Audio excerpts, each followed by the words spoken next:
Hey everyone, welcome back to Effective English Learning. I'm Mia. And I'm James. Lovely to have you with us today. James, I'm going to say a word, and I want your honest first reaction. Ready? Discipline. Honestly, a tiny shiver.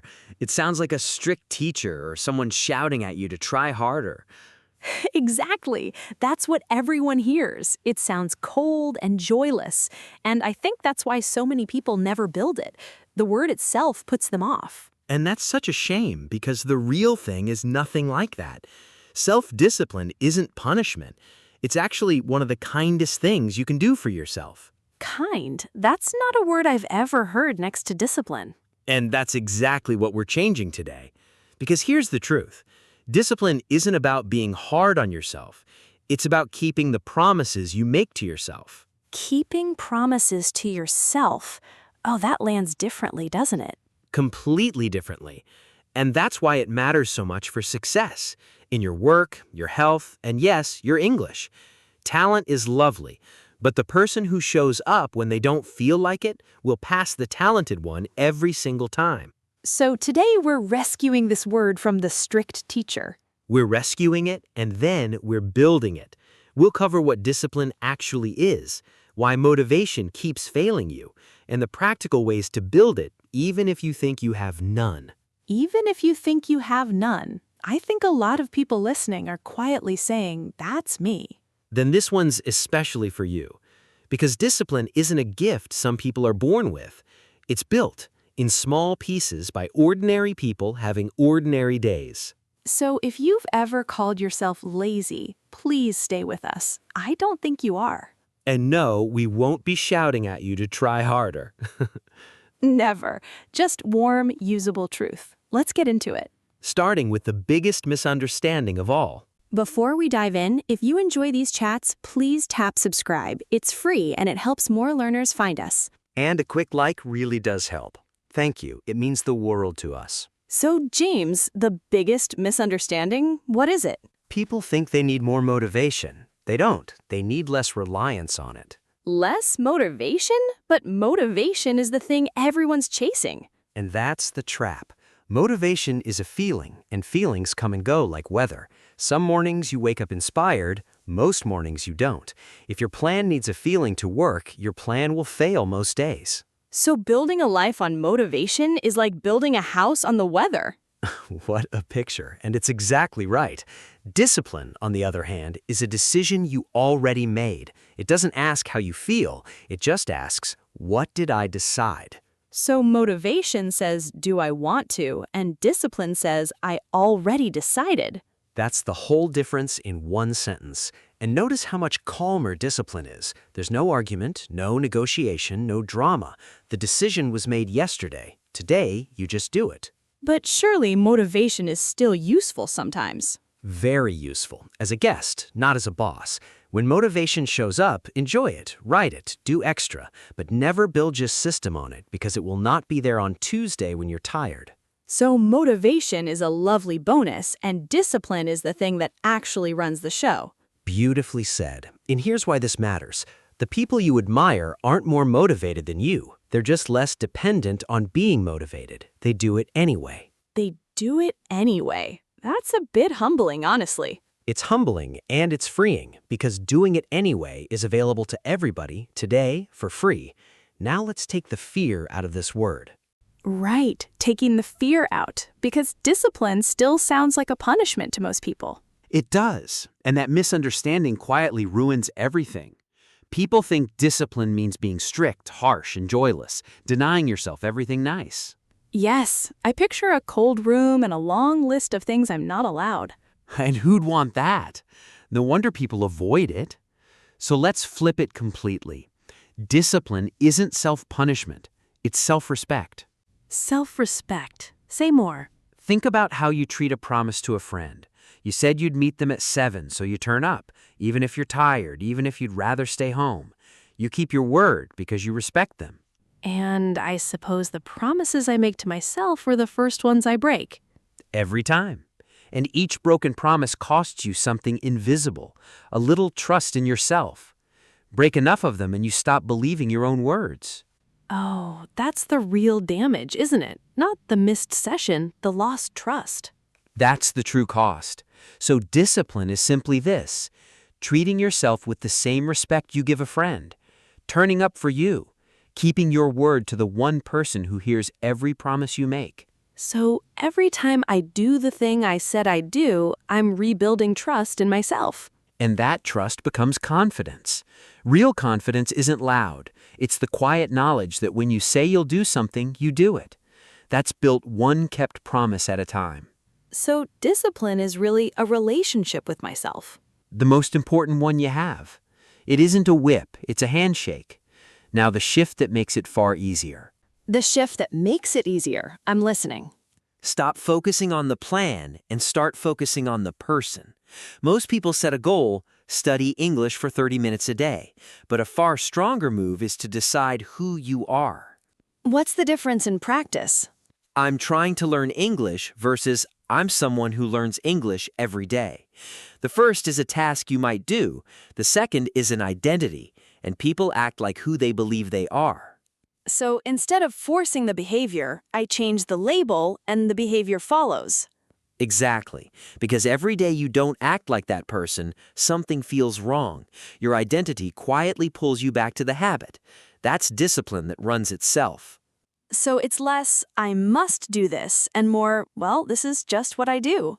And that sentence, "this is just what I do," is the sound of discipline that has become effortless. No fight, no drama. It's simply who you are. But how do I convince myself I'm that person when I've only just started? With evidence, not words. Every small action is a vote for the person you're becoming. 10 minutes of English today is one vote for I'm a learner. You're not lying to yourself, you're proving it, slowly. So I don't need to believe it first, I just need to collect a few votes. Collect enough votes and the belief arrives on its own. That's why tiny actions matter so much. They're not just progress, they're proof. So my identity is built by what I actually do, not what I intend. Always, intentions are private, actions are evidence. Now, the trick that removes the daily fight. Quick reminder before we go on, if this is helping you, drop a comment with the word discipline. We read every one and it tells us to keep making these. Just one word, discipline. Go on, we'll see it. So removing the daily fight, what's the trick? Make rules, not decisions. This is the most practical idea in the whole episode. Every time you decide something in the moment, you have to win an argument with yourself. And you're tired, so you often lose. Oh, that's so true. Should I study tonight is an argument I lose almost every time. Because deciding is exhausting, so don't decide. Have a rule. I study English after dinner. Always. Now there's no argument because there's no question. So the rule does the deciding once in advance? Exactly. You decide it one time, calmly, when you're feeling strong. Then every night after, you're not choosing, you're just following a rule you already made. It's remarkably restful. And I suppose rules work best when they're specific? Very specific. I'll study more isn't a rule, it's a wish. I do 10 minutes after dinner every day is a rule. It tells you exactly what, exactly when. No thinking required. And should I have lots of rules? Please don't. 1 or 2. People make 20 rules on Sunday and break them all by Wednesday. One rule you actually keep beats 20 you admire from a distance. So a single non-negotiable rule is worth more than a whole beautiful system? Far more. And there's a lovely phrase for holding firm to your decision, to stick to your guns. It means to refuse to change your mind even under pressure. To stick to your guns. So to stand by what you decided? Exactly. Everyone said skip it tonight, but she stuck to her guns. One rule, kept honestly, that's discipline in its simplest form. Now I want to ask the question people are shouting at their headphones. What if I just don't have any discipline? Then you're normal and you're also mistaken. Nobody has discipline the way you have brown eyes. It's not a thing you own, it's a muscle you train. A muscle, so it can be weak today and strong later? Exactly like any muscle.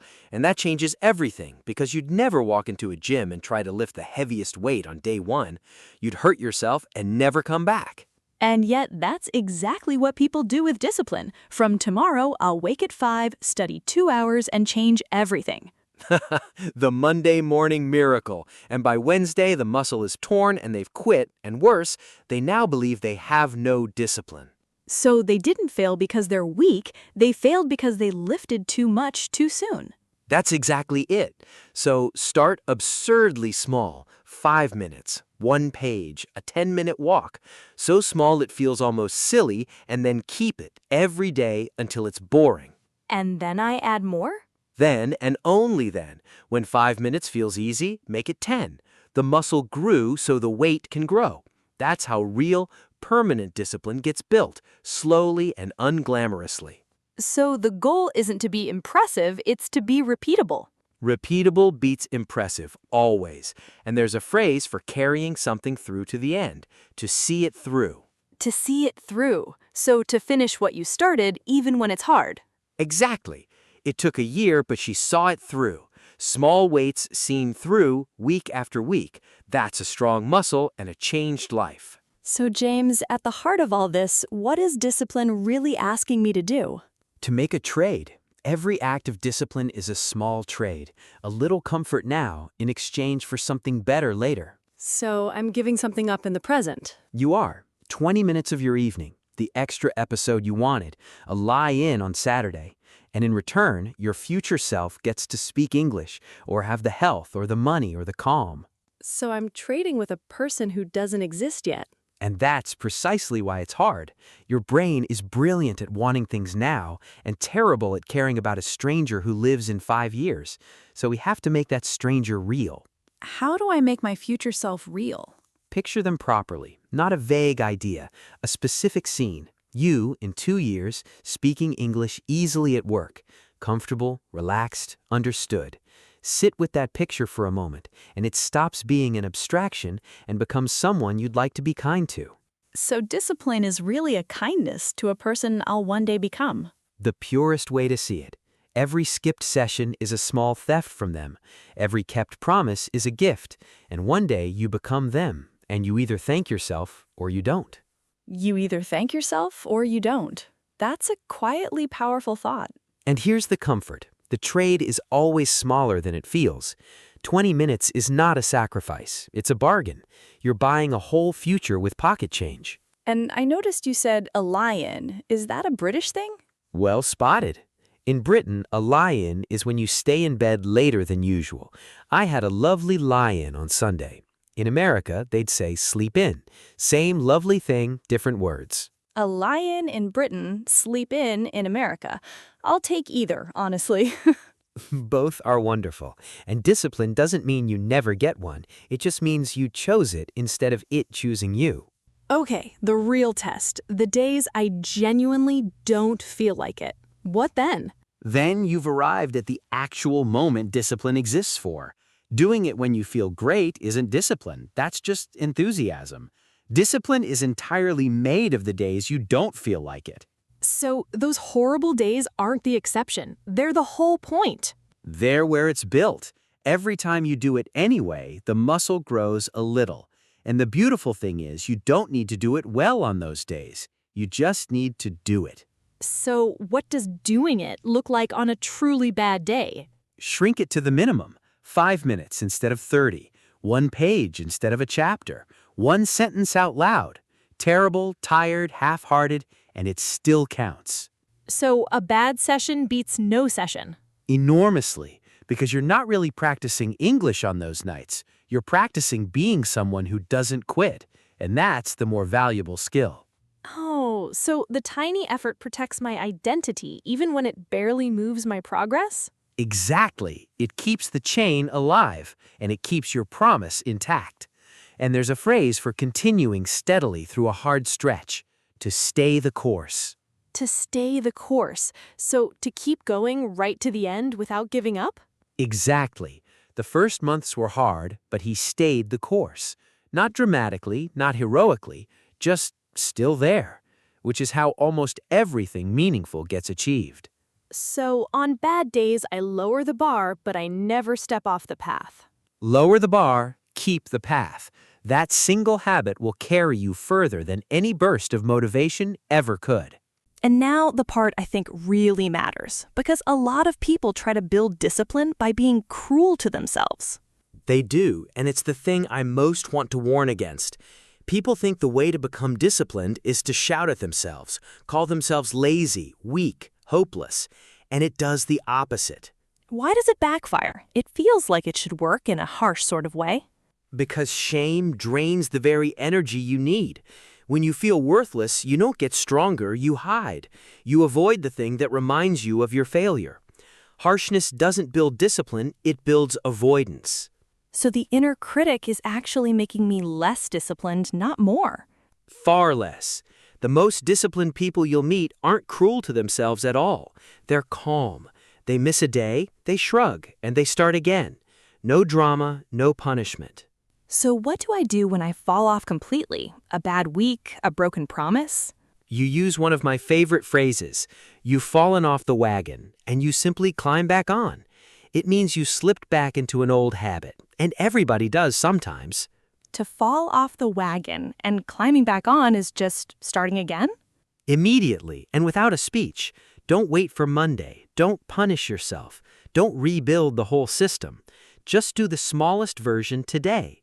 Missing once is human. Missing twice is where habits die. Never miss twice. That's such a clean, forgiving rule. It's forgiving and it's firm, which is exactly what discipline actually is. Kind to the person, serious about the promise. So I can be gentle with myself and still be disciplined? They're not opposites, they're partners. The kindest voice keeps you in the game longest. Now, let's gather it all up. All right, let's pull it all together. James, first, what is self-discipline really?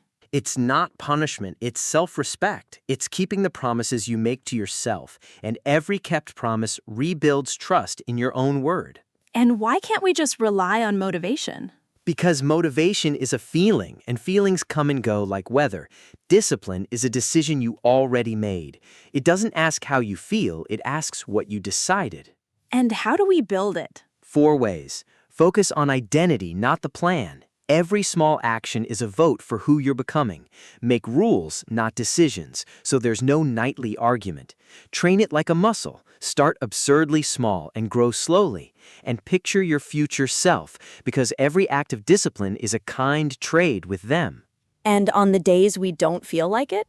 That's when discipline actually exists. Shrink it to the minimum and do it badly, because you're not practicing the task, you're practicing being someone who doesn't quit. And when we slip?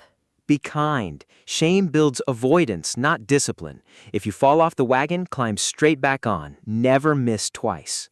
And today's handy phrases?